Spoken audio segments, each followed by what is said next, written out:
Covenant wife for life. Covenant wife for life. Let us talk about it. Covenant wife for life. Welcome, welcome, welcome. Covenant wives, welcome, welcome, welcome, welcome. We are going to talk about wisdom today. That is the topic, wisdom. What does it mean to be wise? Wisdom.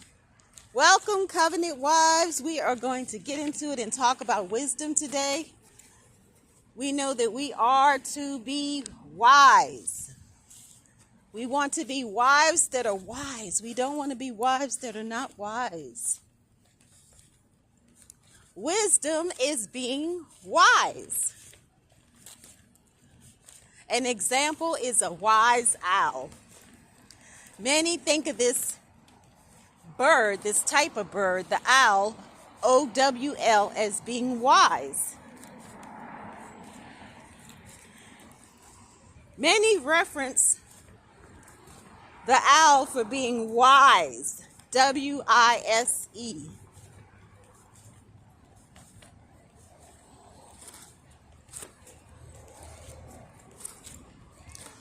What does it mean to be wise? To be wise is to make the right decisions that will please the Maker, the Creator of all, the name above all names.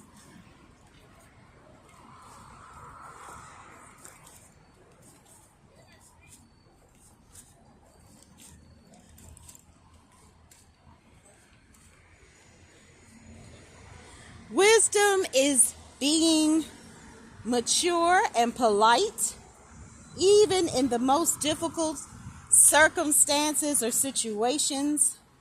Wise choices will benefit everyone that is involved in a scenario, not only one person. Often a person who lacks wisdom will not select the best options in their decisions. Now, it has been said many times, and it is considered to be a very true proverb. A wise woman builds up her house. A wise woman will build up her house. A woman that is not wise will tear her own house down. A woman that is not wise will tear her own house down. So women that are not wise, they tear down their own houses. We should never ever tear down. We should always build up. We should always encourage. We should always do what we need to be doing. Always. Wisdom. We need to be wise.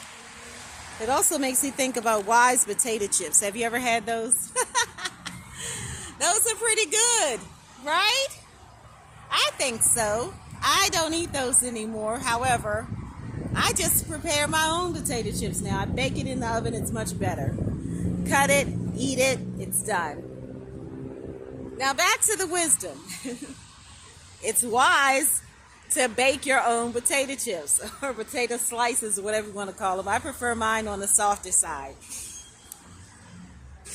Wisdom. If you tear down someone else with your words, with your actions, with your thoughts, it will only come back to you later.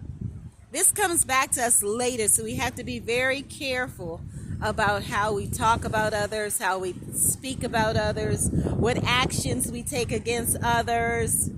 We must be very careful. We're not to be doormats. No, never ever are we to be doormats, abused, used, or mistreated. Never, ever, never. Please do not misunderstand me with that. However, we are supposed to be ones who are wise. We need wisdom for everything pertaining to this life. We need wisdom. Wisdom. We need to be wise when we're making daily choices. Nobody is exempt. Absolutely nobody. It's still a little overcast. It's still a little cloudy, drizzly. However, we know that the sun shines all the time in and around us. We have inner joy. Nobody is exempt. We are not to tear ourselves down. We are not to tear others down. We are not to tear down our family, our friends, our enemies, strangers. We are blessed to be a blessing. We are here to defend the orphans, the widows, the strangers, the imprisoned, and to be ones who defend life in all life forms. All lives matter. We must be wise and make wise choices. When we make wise choices, there is always a favorable outcome for everyone involved when we make wise choices. I'm going to give some examples of what are not wise choices. Smoking cigarettes or anything else. Drinking alcohol. Or any types of pills and all of that, synthetic drugs, pharmacia. Speeding in your vehicle is not wise. Not getting enough rest or eating the proper healthy food is not wise. Not drinking enough water is not wise. Not eating enough fruit is not wise. Not eating enough vegetables is not wise. Refusing to be kind to someone or refusing to be nice to someone is not wise. Even if that person is not nice or kind to you, we should always be very careful of how we treat other people, because everything we do, everything that we do, every action we take, every word that we speak, it will come back to us. And it usually comes back to us even more than how we gave it out. So we want to be very, very careful of how we talk about other people, how we think about other people,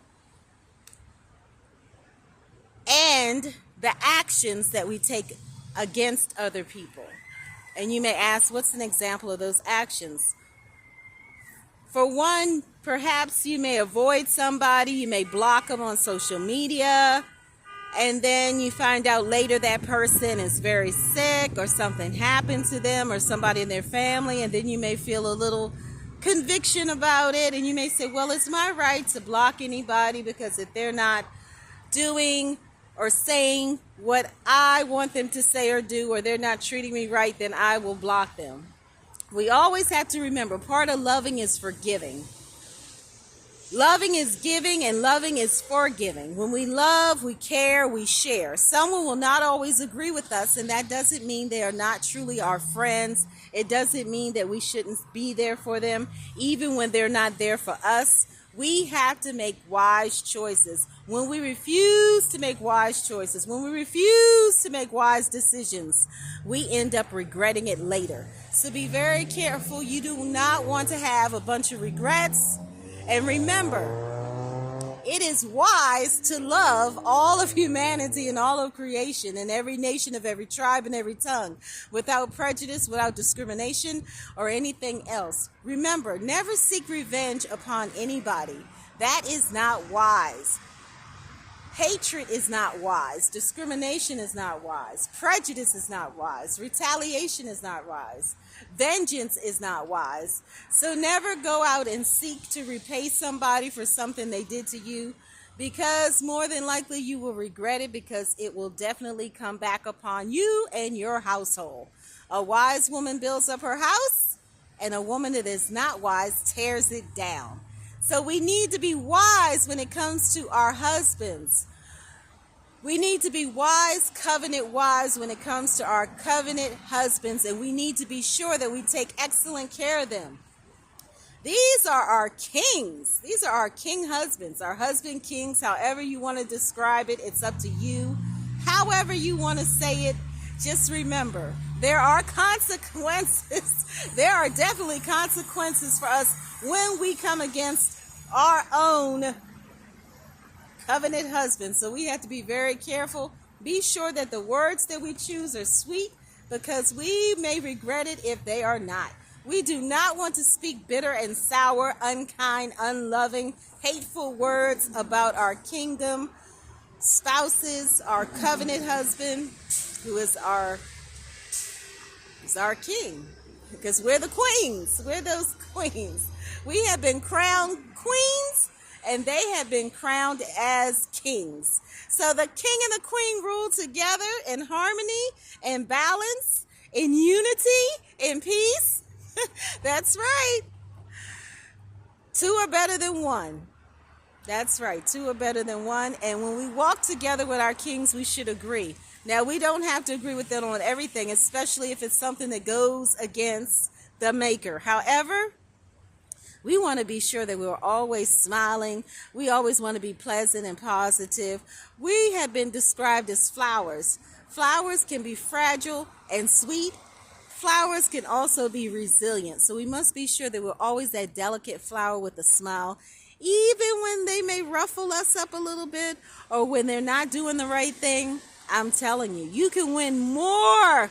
You can win more battles with your husband, your covenant husband, if you are still sweet and if you are still so kind, and even if you do the right thing, even when they do not. It will definitely pierce their hearts and their minds. The Maker will definitely defend us when we are doing the right thing. So do the right thing, covenant wives, and be wise. Remember, a wise woman builds up her house. Keep building, build up. We are builders. We are covenant builders. We are here to leave a legacy for our children's children's children. Shalom. Please like, share, subscribe, comment, connect. Definitely we need to connect together because we are going to definitely take this by force. We're not going to allow anyone or anything to come between us and our kingdom spouses, our covenant husbands. Shalom. And be sure, if you're not that much of an expert and you don't have expertise in decorating your home or preparing meals, you definitely want to incline your ear to hear the voice of truth for that. Do not, please do not let that opportunity pass you by, because you'll be surprised at what you will receive through divine revelation. That's right. We need that spirit of wisdom. We need that spirit of truth, and we need that spirit of revelation. That is a prayer point, covenant wives. Shalom.